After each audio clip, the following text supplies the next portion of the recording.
ॐ असतो मा सद्गमय तमसो मा ज्योतिर्गमय मृत्योर्मा अमृतं गमय। ॐ शान्ति शांति शांति।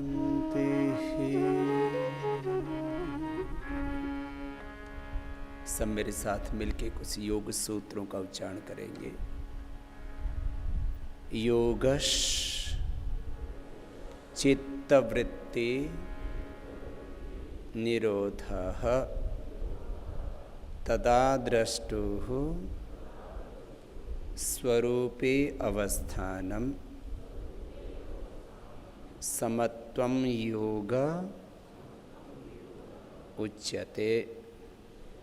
योगः कर्मसु कौशलम युक्ताहार विहारस्य युक्तचेष्टस्य कर्मसु युक्त स्वप्नावबोधस्य योगो भवति दुःखः।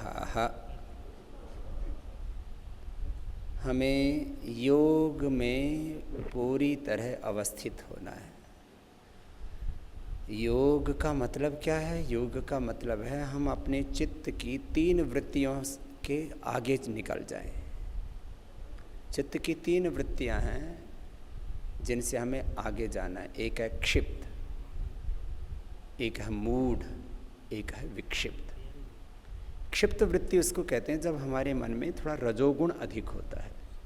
त्रिगुणात्मक है ये जगत। एक है रजोगुण जिसमें थोड़ा रागत द्वेष आदि होता है हमारा, किसी से हमारा आकर्षण होता है और किसी से हमारा आकर्षण नहीं होता है। जिससे आकर्षण होता है उसको राग बोलते हैं, जिससे आकर्षण नहीं होता उसको द्वेष बोलते हैं। इसी से सारा संसार चल रहा है। जिनको हम अपना मानते हैं उनके लिए हम पैसा इकट्ठा करते हैं, साधन इकट्ठे करते हैं, उनको सुख देते हैं, और जिनको अपना नहीं मानते वहाँ से थोड़ा थोड़ा लेते हैं। तो राग और द्वेष कहते योगी कौन है? वीत राग विषयम वाचित्तम। राग और द्वेष से पार चला गया। बड़ा मुश्किल काम है ये, इसका भी उपाय बताएंगे आपको अभी। तो एक तो रजोगुण होता है जिसमें हमारा राग ज़्यादा होता है। एक होता है तमोगुण, जब अपने भीतर अकर्मण्यता आती है, मूढ़ता आती है, कभी कुछ करने का मन ही नहीं करता। ना घर में मन लगता है, ना परिवार में, ना व्यापार में, कुछ भी अच्छा नहीं लगता। आजकल इसको डिप्रेशन भी बोलने लग गए हैं। ये मूढ़ अवस्था है। तीसरी अवस्था है चित्त की विक्षिप्त अवस्था। कभी बहुत खुश होते, अगले क्षण दुखी।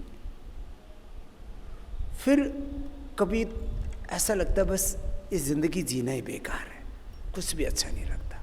तो ये तीनों चीज़ें बार बार उभरती रहती हैं। इसको विक्षिप्त अवस्था कहते हैं। विक्षिप्त ऐसे सामान्य अवस्था में पागल को बोल दिया जाता है। हम भी पागलों से कौन से कम है? पागल की जो स्थिति बनती है कभी कभी, वो हमारी बनती है, उसकी हमेशा हो जाती है, उसको पागल कह देते हैं। तो क्षिप्त मूड विक्षिप्त अवस्था से परे एकाग्र अवस्था में, निरुद्ध अवस्था में योग होता है। वहाँ समत्व है, वहाँ कर्म सुकौशलम है, वहाँ सब चीज़ें जीवन में साफ साफ दिखने लगती हैं। तो इसका कुछ एहसास आपको आज करवाते हैं। बीमारियों का मिटना ये योग की पहली घटना है, ये पहली सीढ़ी है। इसके आगे आप जाते हैं। आपको सोना नहीं है। अब किसी को तो हम लेटाते हैं ना, बस थोड़ा कहते हैं श्वासों पर ध्यान दो, तो फिर वो सो ही जाता है। सोना नहीं है। चित्त दो ही चीज़ें जानता है, एक सोचना और एक सोना। सोचने और सोने के पार एक तीसरी अवस्था है, वो योग की है। अभी हम अच्छा भी सोचते हैं, बुरा भी सोचते हैं। जो बुरा सोचते हैं वो क्षिप्त मूड विक्षिप्त अवस्था में, जो अच्छा सोचते हैं वो एकाग्र अवस्था में होता है, जब पूर्ण पवित्रता होती है। उससे आगे एक निरुद्ध अवस्था भी आती है। तो अभी आप और लेट जाएंगे शवासन में। ये सबके लिए आसान है, क्योंकि किसी को उच्च रक्तचाप है, किसी को हृदय रोग है, किसी को मोटापा, किसी को कमर में दर्द है, किसी को घुटनों में दर्द है। शवासन में सब आराम से लेट जाते हैं। यदि किसी को सीधे लेटने में असुविधा हो तो उल्टा भी लेट सकते हैं। पेट के बल उसमें दोनों हाथ की हथेलियाँ ऊपर नीचे रखी, उनके ऊपर माथा टिका देते हैं और पैर सीधे करके लेट जाते हैं। यदि किसी को अपवाद रूप में ऐसे भी लेटना हो तो लेट सकते हैं। जो कुर्सियों पर बैठे हुए हैं वो कुर्सियों पर ही बैठे बैठे अपने अंतर की यात्रा में जाएंगे। मैं कौन हूँ, ये एक प्रश्न अनुत्तरित रहता है जीवन भर हमारा। योग निद्रा से इस प्रश्न का भी हमें उत्तर मिलता है। श्वासों के साथ अपने अंतर जगत में प्रवेश करते हैं।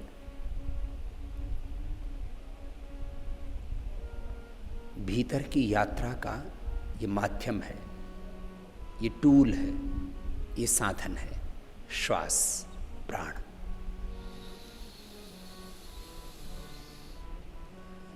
बहुत धीरे धीरे श्वास लेना और छोड़ देना। दोनों पैरों में थोड़ा फासला रखना, दोनों हाथ जंघाओं से थोड़ी दूरी पर रखना। सहज श्वासों को चलने देना। अब शरीर को देखेंगे। देखने को संस्कृत में दृष्टा बोलते हैं, अंग्रेजी में विटनेस बोलते हैं। विटनेस होकर के, साक्षी होकर के, दृष्टा होकर के देखना। इसका मतलब देखने वाला कोई और है और दिखने वाली चीज़ अलग होती है। ये आँखों से नहीं देखते हैं, ये स्मृति से देखते हैं। हमने शरीर देखा हुआ है पहले, अब आंखें बंद करके भी हमें दिखता है। शरीर सिर से लेकर के पैर तक पूरा दिखता है।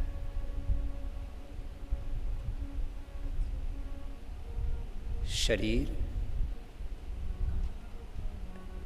बहुत स्थूल रूप है हमारे व्यक्तित्व का। फिर एक बाह्यकरण बोलते हैं।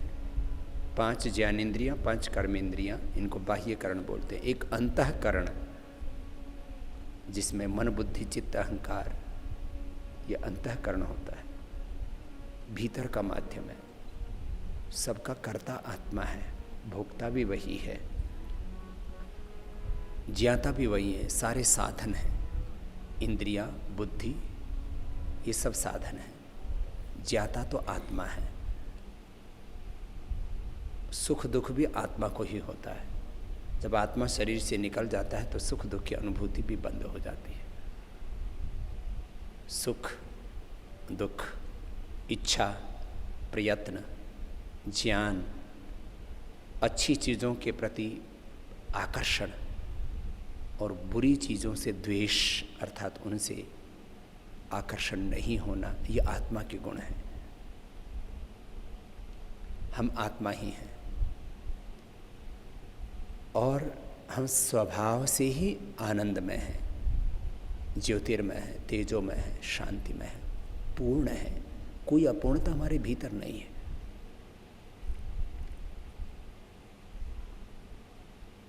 पहले शरीर के स्तर से अपने आप को बाहर निकालते हैं अज्ञान के कारण से, और अज्ञान मिथ्या ज्ञान युक्त प्रवृत्ति के कारण से बहुत तरह के दुख हमारे जीवन में आ जाते हैं। इसीलिए महर्षि कपिल कहते हैं, दुख जन्म प्रवृत्ति दोष मिथ्या ज्ञानानाम इतरोतरोपाय तदनंतरापायात अपवर्ग।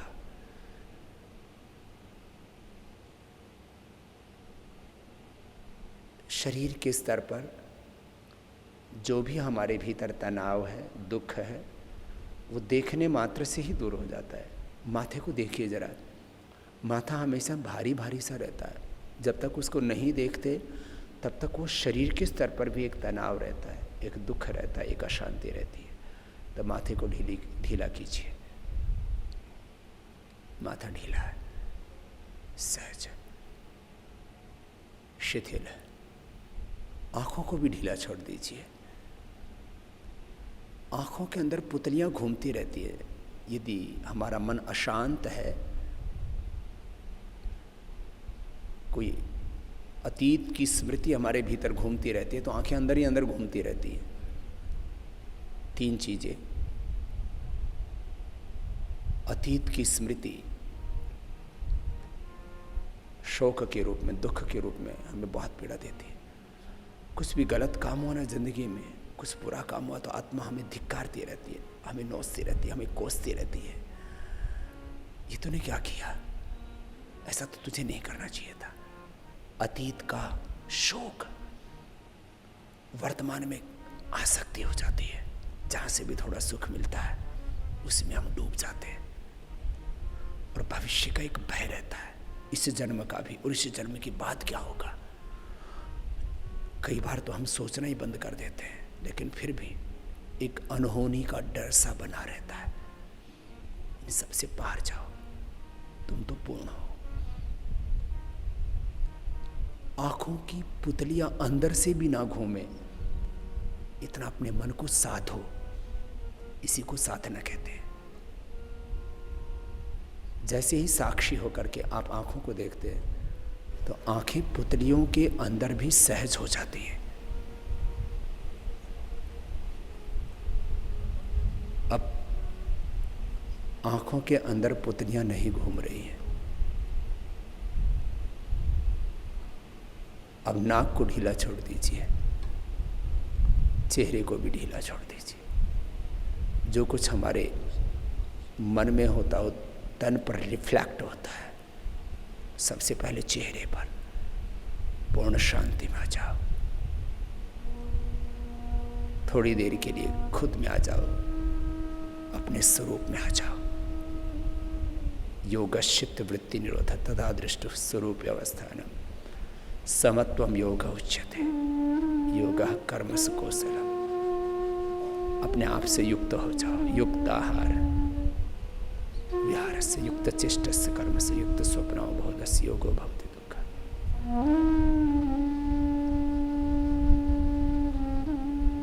चेहरे पर कोई तनाव नहीं, वर्तमान में जियो। अतीत व्यतीत हो चुका है, भविष्य अनागत अभी आया ही नहीं। वर्तमान में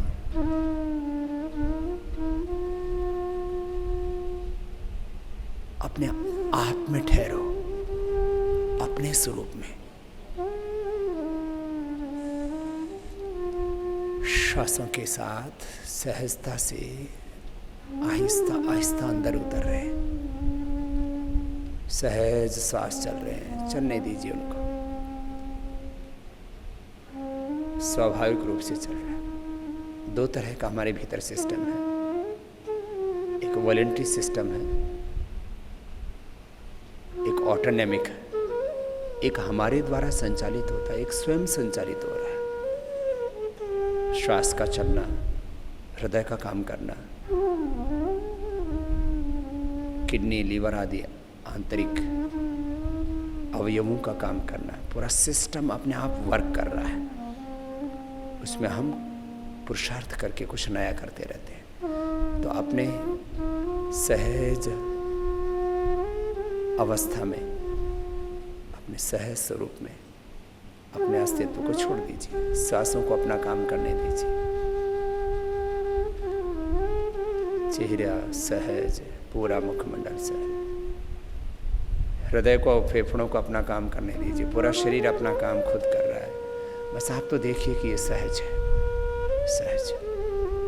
ये असहजता इस जन्म और न जाने कितने जन्मों के संस्कारों के अभ्यासों के कारण से हमारे भीतर है। अनेक जन्मों का कर्माश है, अनेक जन्मों की वासनाएं, अनेक जन्मों के संस्कार, और इस जन्म के भी जैसे अभ्यास हो चुकी है हमारी, उनके फलस्वरूप बहुत तरह की पीड़ाएं, बहुत तरह का तनाव, बहुत तरह का दुख हम लिए घूमते रहते हैं। इस सारे दुख का ही प्रतिप्रसव करना है। दाएं हाथ को ढीला छोड़ दीजिए, दाएं कंधे को, दाएं भुजा को, कोहने को, कोहने के नीचे के हाथ को, कलाई को, उंगलियों को, अंगूठे को, पूरे हाथ को शिथिल कर दिया, शिथिल, सहज सहज सहज। ऐसे बाएं हाथ को ढीला छोड़ दीजिए। ये स्थूल आलंबन है एकाग्रता के लिए। एकाग्र अवस्था में फिर एकाग्र से भी पार निरुद्ध अवस्था में जाना है। बाएं कंधे को ढीला छोड़ दीजिए, कंधे के नीचे के हाथ को देखिए, भुजा को, कोहने को, कोहने के नीचे के हाथ को, कलाई को, अंगुलियों को, अंगूठों को ढीला छोड़ दिया। सहज सहज सहज सहज।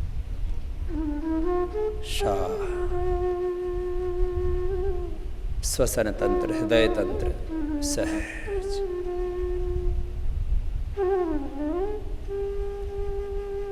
उदर तंत्र, उदर मंडल सहज।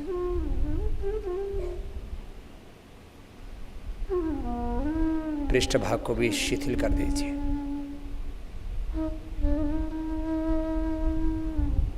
पूरा मेरुदंड शिथिल। और अब दाहिने पैर को शिथिल कर दीजिए, कमर से लेकर के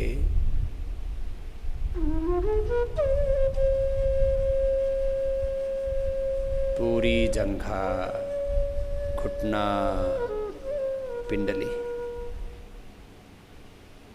थाई, बटक्स, हिप्स, नीज, काफ, हिल्स, पूरा पंजा शिथिल, सहज सहज। ऐसे ही बाएं पैर को शिथिल कर दीजिए,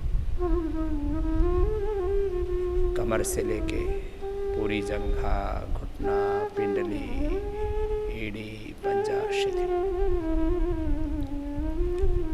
अब श्वासों पर पुनः आ जाइए।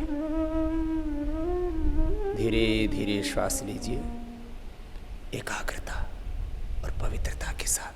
हम स्वभाव से ही पवित्र हैं, स्वभाव से ही एकाग्र हैं। गलत अभ्यासों के कारण से हमारी एकाग्रता, पवित्रता खंडित हो जाती थी। अब अपनी सहज अवस्था में, अपने निज स्वरूप में, मूल स्वरूप में आना। तन की तो बहुत थोड़ी सी क्षमता है इन इंद्रियों का भी सामर्थ्य बहुत थोड़ा है, इनसे बड़ा सामर्थ्य मन का। और मन में भी अपना कोई सामर्थ्य नहीं, ये भी जड़ तत्व है। चैतन्य तो आत्मा है, और आत्मा में भी जो प्रकाश है, जो ज्ञान है, जो भी शक्ति सामर्थ्य है, वो भगवान से है। God is the ultimate source of knowledge. God is the ultimate source of power and prosperity.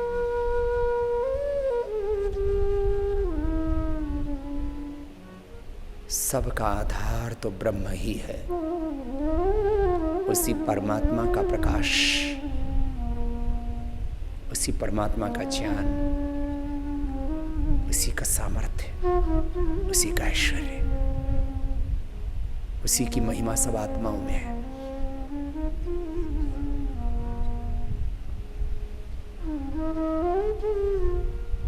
आत्मा जितना जितना उस परमात्मा के प्रकाश को, ज्ञान को, शक्ति को, सामर्थ्य को पहचानता जाता है, उतना उतना ही महान होता जाता है। उसको लोग महामानव, महापुरुष, युग पुरुष, महानायक, ऋषि, देवता, अवतारी पुरुष अनेक नामों से जानने लगते हैं।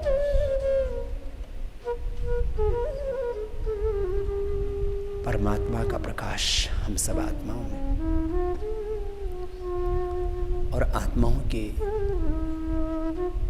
पुरुषार्थ से जगत में नया नया सृजन, और परमात्मा का विधान, परमात्मा की रचना, उत्कृष्ट रचना, ये प्रकृति, तीनों ही तो अनादि शाश्वत सत्य है। परमात्मा, आत्मा, प्रकृति।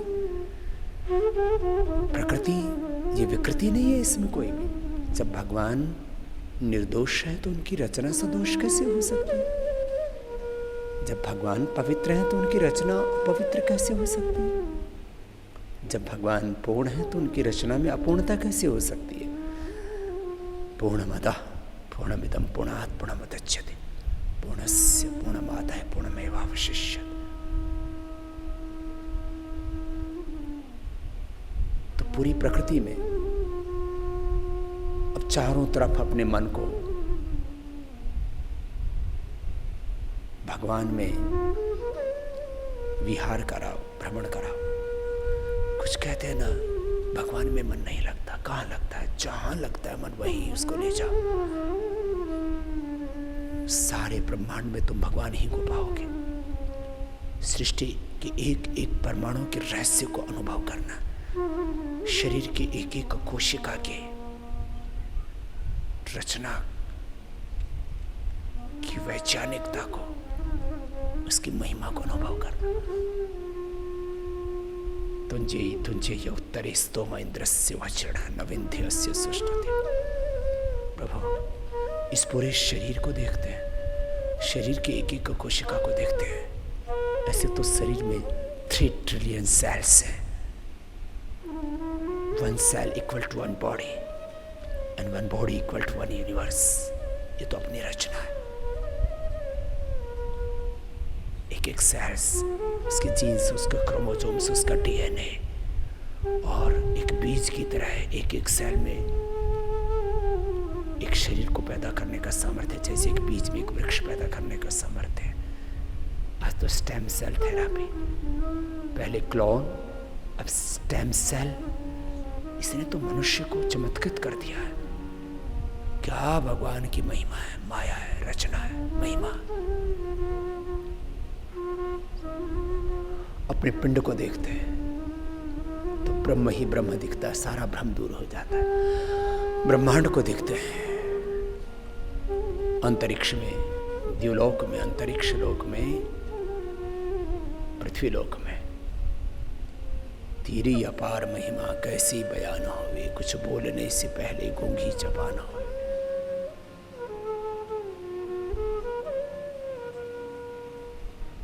प्रभु तू ही तो, प्रभु तू ही तो। यस्य भूमि प्रमांतरिक्षमतोदरम दिवम यशक्र मूर्धानम तस्मै ज्येष्ठाय ब्रह्मणे नमः। प्रभु तो ही तो, प्रभु तो ही तो।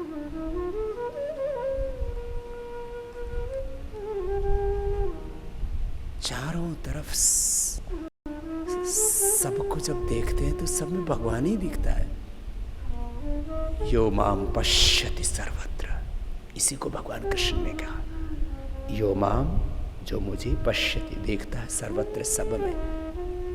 यो माम पश्यति, जो मुझको पश्यति, देखता है, सर्वत्र, सब।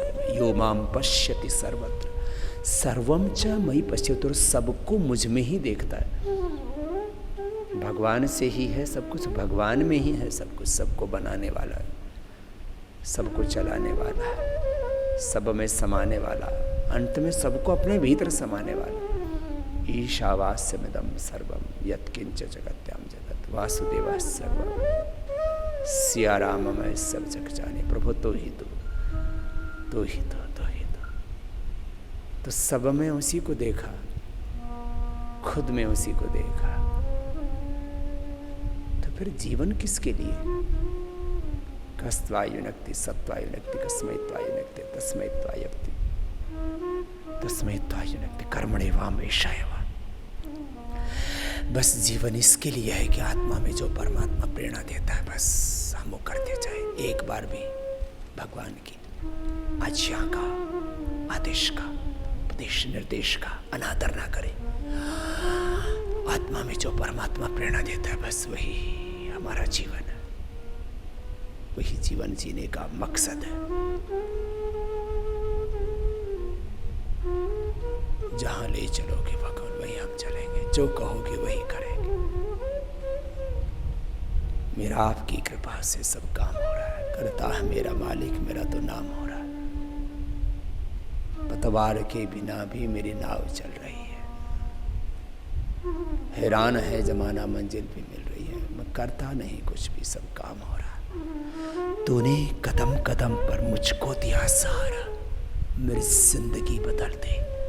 तूने करके कि सारा, हर समय तो अंदर से बस संभालता रहता है।